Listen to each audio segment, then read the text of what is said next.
Father David here. Christian nationalism has got me thinking about the sin against the Holy Spirit that Jesus talks about. And while exactly what he was getting at is the subject of lots of interpretations, when you look at the context where he said that, it seems to be pretty clear what he was getting at, because he said that in response to the Jewish authorities saying that he was the devil's spawn, that all of the good that Jesus was dying was devil's work.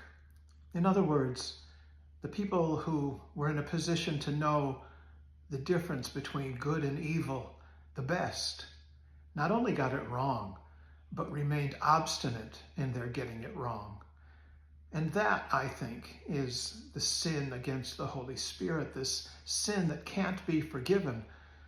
Not that God doesn't want to forgive it, but when you have that kind of mindset, when your heart is so hardened in your sureness that you know the difference between good and evil, so that even when you are calling the absolute good something that is evil and aren't willing to recognize our human capacity to be wrong, forgiveness can't enter a heart like that. Forgiveness requires a soft heart, and a heart that is all wrapped up in its own certainty simply can't be penetrated by forgiveness or mercy. And I think about that in the context of Christian nationalism because it is such a black and white kind of movement. It's so clear about, in its own mind, who's right and who's wrong. But it also lifts up this particular person who personifies this hard heart that doesn't permit forgiveness. Who is that? Well, that's Donald Trump, who famously not so long ago was asked whether he asked God for forgiveness ever. And his response was, "I've never felt the need to." That is a remarkable statement. I reach out to you who are believers, who are still supporting this man, and I ask you to please take another look.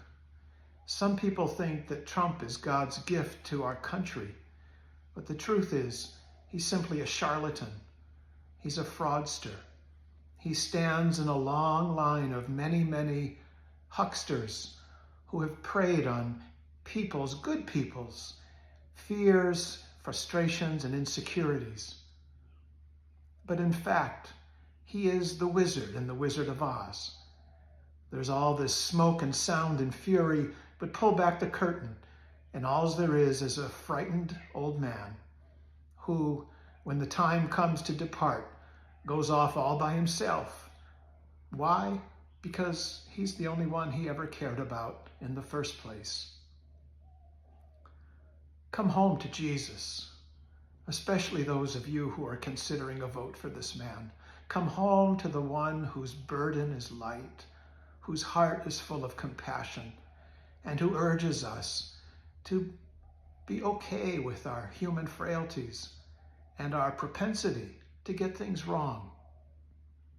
Come home, friends, and leave this huckster behind.